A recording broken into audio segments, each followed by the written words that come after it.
Now, before we discuss what happened with Dr. Berger, I just would like you to define what the difference is between assisted dying and assisted suicide. Sure. Assisted suicide is how it is practiced in a Dignitas clinic in Switzerland. Okay. A suicide is when a person wants to die. It sounds quite dramatic. They don't have to be dying or terminally ill. Right. Assisted dying is when a person is in the dying process and about to die, near the end of life. So would Dr. Berger have been an assisted suicide? Well, I would call it a suicide, not assisted suicide. Dr. Berger was desperate to die. He asked me to be involved in his death, but he planned it. He was a medical doctor. He wrote the prescription for the medication to end his life. He arranged a caregiver to take him to the pharmacy to collect the medication. He booked a hotel room at the waterfront. At the end, he wanted me to be there as a friend, and indeed I was. And can I add to that? Sure. Once I agreed to help Dr. Berger, he was so relieved.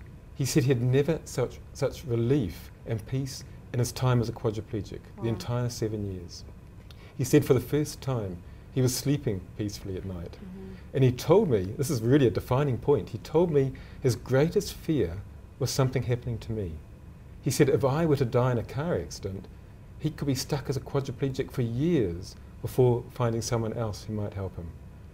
When I went to visit him, when I drove back to Cape Town, he would always phone me to make sure I got back safely. He was so scared of a car crash, ignoring the fact I drive every day to work. But he's very, very scared of something happening to me. Now, did anyone, did his family or any other of his friends know that he was planning to die? Yes, he even made it public knowledge. He told his friends and family. There was an article in a South African magazine about his plan to go to a Dignitas clinic in Switzerland. His mother, as I said, was very supportive. The people immediately around him, family and friends, were not supportive.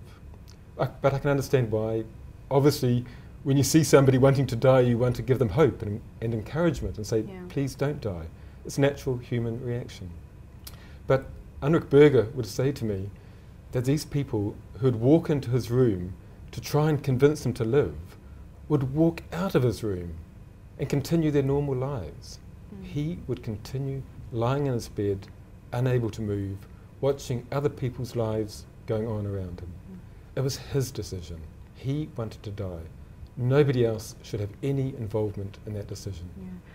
Once he expressed that he was going to follow through with it, did anyone else help or know about it? He didn't want people to know because he didn't want to be stopped. He was determined to die. A very carefully thought out decision. He had no hesitation.